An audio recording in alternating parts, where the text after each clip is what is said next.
Welcome to the Wrestling Review Podcast, where this time we take a look at our first post-WrestleMania Monday Night Raw.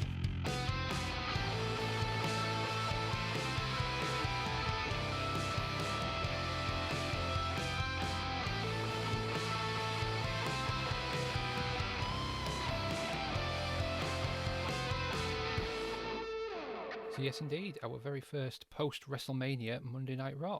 Well, it is and it isn't, because this episode of Monday Night Raw aired on April the 5th, 1993, from, again, the Manhattan Center. However, it was actually taped on March the 22nd, 1993, so it was in fact taped before WrestleMania to air after WrestleMania.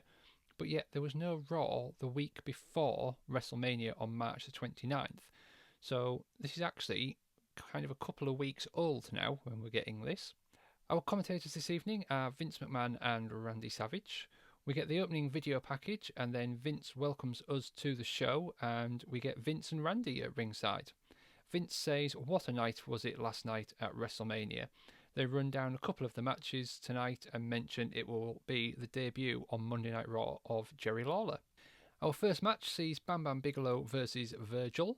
Virgil comes out and Vince and Randy talk about last night's WrestleMania, and we have a new champion. I guess this audio must be added after the taping, as Vince runs down exactly what happened. We learn that there is an investigation, however, into the main event. The audio is definitely off now, with the crowd noise muted behind the new commentary, so I guess, yeah, while Vince and Randy were actually there, we see them in the background. Actually, this audio must have been recorded later, because they're just, giving away all the WrestleMania results. Virgil tries to slide under Bam Bam, but that didn't go far enough. Bam Bam catches Virgil and hits a Samoan drop. We get a headlock from Bam Bam, and really this match might as well not be happening, as no mention of it has been made on commentary at all. All they've done is talk about the title match, and Bret Hart now finally gets a mention. Virgil, though, with some shoulders to Bam Bam, but he comes back and takes Virgil down. Virgil chant gets started, but it doesn't last long. Bam Bam with a headlock. Vince says that Rob is still in Vegas and he has lost everything. He might be back next week. Let's hope not, but we'll see. We get a bear hug from Bam Bam, and a loud Virgil chant starts getting going. Virgil's hands go down twice, but keeps it up on the third drop. Virgil gets whipped into the corner and Bam Bam charges, but Virgil gets his boot up. Virgil using his speed, but Bam Bam sidesteps it and uses a bit of his own speed and catches Virgil coming off the top rope. Bam Bam with a flying headbutt from the top himself and gets the 3 count. And that's it. Yeah, of course, first match done. After the break, we will see Jerry Lawler in action. We come back and Jerry's music starts playing, and here he comes down the aisle. Vince talks over Fink, so we can't hear what either of them are saying. Jerry gets the mic and says that he is the king and he should have respect and people should kiss his feet as they bow down. A Burger King chant starts and he says if they're going to keep it up, he won't wrestle. So that's it, he walks out and refuses to wrestle. We get a promo then of Mr. Fuji and Yokozuna with Mean Gene, and they are lodging their complaint against Hulk Hogan. There was no contract and the match wasn't sanctioned. It looks like that was recorded at WrestleMania with the background in that there. Back in the ring, and we see Chee is in the ring now. Out comes Bob Backlund to another decent reception. Bob offers his hand, but no handshake from Chee. Bob and Kim lock up, and Bob takes Chee down after a couple of times with leg sweeps before Chee hits a slam and another suplex attempt, but Bob gets out of it only to take an elbow and a stomp to the stomach. We get a headlock from Chee, but Bob fights out, but only for a while, as his attempted sunset flip doesn't work, and Chee goes back to the headlock. Vince talks more about WrestleMania and the Sherry Luna incident. Bob with the hip toss and a slam. Bob with a unique sort of pinning bridge and gets the 3 count. So I guess, coming off WrestleMania, Bob gets a win here against Chee. The WrestleMania match didn't do a lot for Bob, so I guess, in the sort of order of things now, he's got a win cleanly after WrestleMania. We come back from the break and we have Damien Demento and Jim Brunzel in the ring. Rob is on the phone. Rob wants to know why they weren't there, and he says he has no money.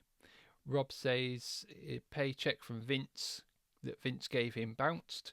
He quickly says, no, it didn't, but he spent it all. Rob says he wants to get out of there and wants a ticket sending. Vince makes out that we can't hear Rob, then he cuts him off.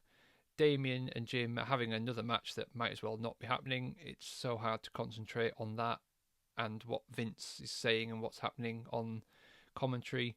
But yeah, we get a roll up from Jim, nearly gets a 3, but nope, only gets a 2. We get knees from Damien and a roll up gets a 2 for him now. Double blocked hip tosses and Damien takes Jim down with a clothesline.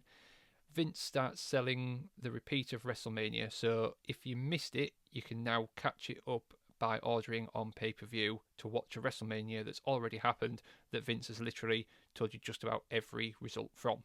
Damien hits an elbow drop and the crowd look really bored throughout this match, really. Atomic drop from Jim and a drop kick, but Damien gets the foot on the ropes. We get a kick to the gut and a neck breaker from Damien, a knee drop, and that's it. We get a 3 count off a knee drop. After the break, and Rob is on the phone again, apparently, but we don't hear him. Bret's IcoPro advert runs next, followed by a Slim Jim advert for the Macho Man. Back in the arena, and we hear Jerry Lawler's music again as he comes back out to the ring. No, he gets the Burger King chant again, so he quits and goes to the back again. We get a video recap of WrestleMania and hypes the replay on pay-per-view. Next up, we've got Steiner Brothers match versus the Beverly Brothers. The Beverly Brothers come out to the ring as Vince again hypes the pay-per-view replay. Scott and Rick come out and Fink balls from the ring before he finishes the announcement. He gets out of there. He looks terrified. Scott starts out and hits an arm drag to start on Bo. Some time wasting before Scott gets an arm wringer takedown. A headlock from Scott, shoulder block, and a hip toss is blocked by Bo, who now takes over. But Scott hits the double underhook suplex and Bo makes the tag to Blake. Blake annoys Rick, who comes in but goes straight back out. We get a tag to Rick, who gets worked over by Blake with a power slam before a slam of his own gets Steiner's back on the offense. Scott comes back in to hit a belly-to-belly suplex. Bake on Blake. We get a nice move from the Beverly Brothers, sees Bo jump over Blake and onto Scott, who's held up over the ropes by Blake. We get a backbreaker on Scott from Bo, and then we go to an advert break. It's not a bad match this so far, actually. I'm enjoying this one. We're back and Scott makes the tag, but the referee didn't see it, so he doesn't see the choke on Scott either. Scott tries to fight back with a suplex, but he's in the wrong corner, so Bo tags back in and Scott gets cut off from making the tag. Bo misses though, and Scott comes back on offense with a spinning slam. Big power moves from Scott, who now makes the tag.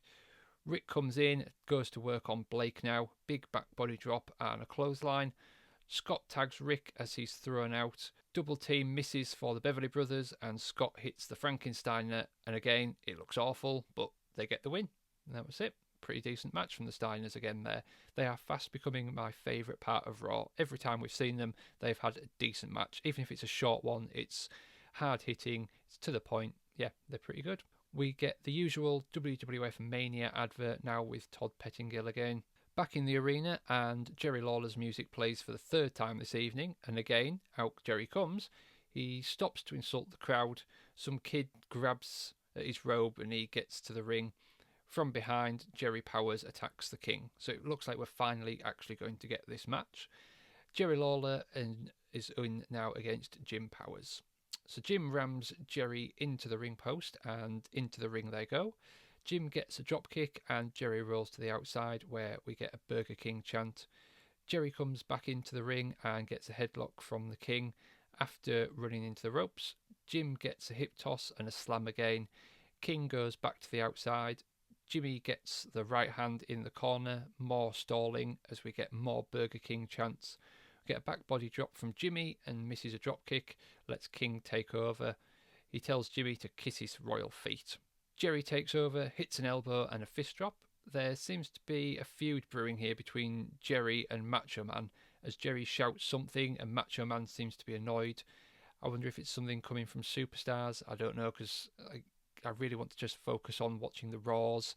To be honest, yeah, I haven't got the time basically to watch the superstars as well. So anything that kind of doesn't happen on Raw, I'm not really sure what's going on. But yeah, it looked like we've maybe got a bit of a feud brewing between the two of them. They start screaming at each other.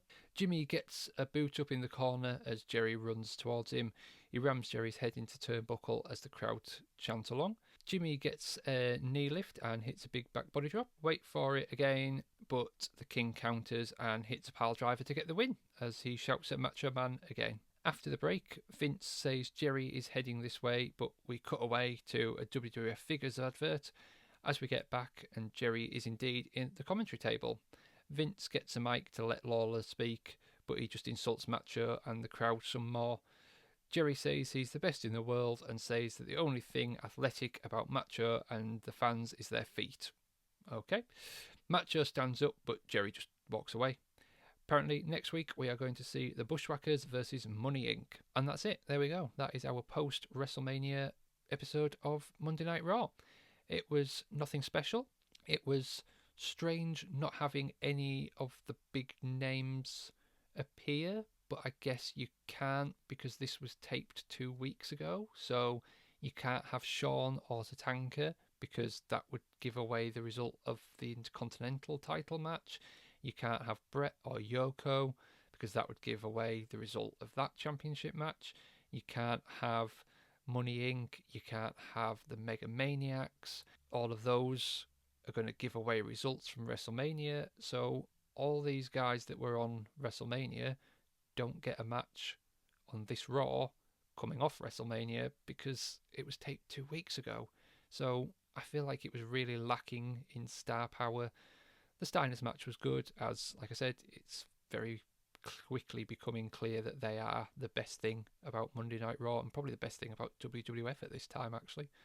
So, yeah, there we go. Our post-WrestleMania Monday Night Raw, done and dusted. Join us next time when we get another Raw, which hopefully will have a bit more star power and maybe have, a bit more going for it. Because, to be honest, there was a few squash matches, nothing great. I was looking forward to this one, but oh well. Let's hope next time's better, eh?